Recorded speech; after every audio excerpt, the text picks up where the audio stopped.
In this video, I'm going to discuss 5 aspects that I'd like to see in Assassin's Creed Ragnarok. If they aren't included in the game, that's fine. Their exclusion won't be game breaking, however I believe they will make Ragnarok a more enjoyable experience. Without further ado, let's get right into them.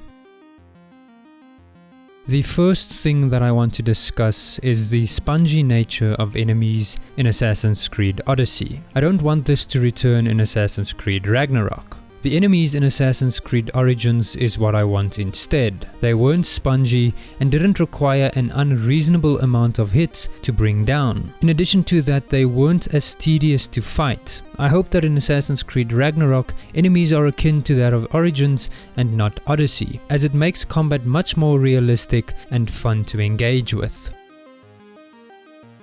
Next up, I want to talk about one-hit assassinations. This involves both assassinations and headshots with a bow and arrow. In Assassin's Creed Ragnarok, I don't want them to rely on adrenaline bars in order to be effective. One-hit assassinations should always be possible if I level up properly. This was possible in Assassin's Creed Origins, however it became less possible in Assassin's Creed Odyssey. Some enemies were impossible to bring down silently without using adrenaline. I didn't like this system and I hope that this does not return in Ragnarok.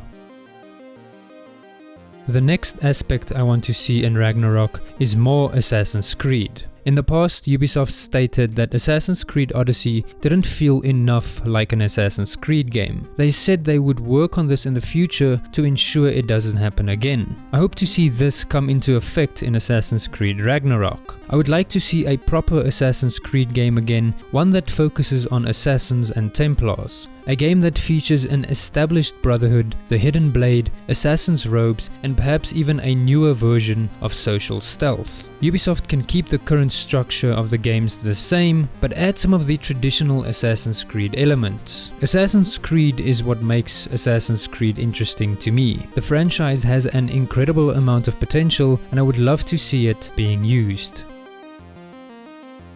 I miss tombs. They used to be a unique and fun little detour from the main game. However, in Assassin's Creed Odyssey, they became incredibly mundane. Many of them were copy and pasted and offered no unique path or design. Tombs in Assassin's Creed were always a magical experience, and that is now lost. I hope in Ragnarok they aren't copy and pasted again. I want them to be unique and magical like they once were in the past.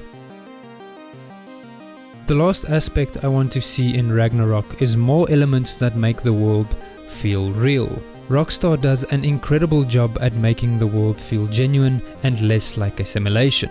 Ubisoft's open worlds, on the other hand, are in no shape to compete with games like Red Dead Redemption 2. However, they should be. Ubisoft is one of the biggest gaming companies in the industry. They are way bigger than Rockstar, have incredibly talented people working for them, and an insane amount of resources. They should be delivering the same quality worlds that Rockstar does. I hope Ragnarok starts playing with this idea. I want Assassin's Creed to build worlds as lively, realistic, and as immersive as Rockstar does with their games.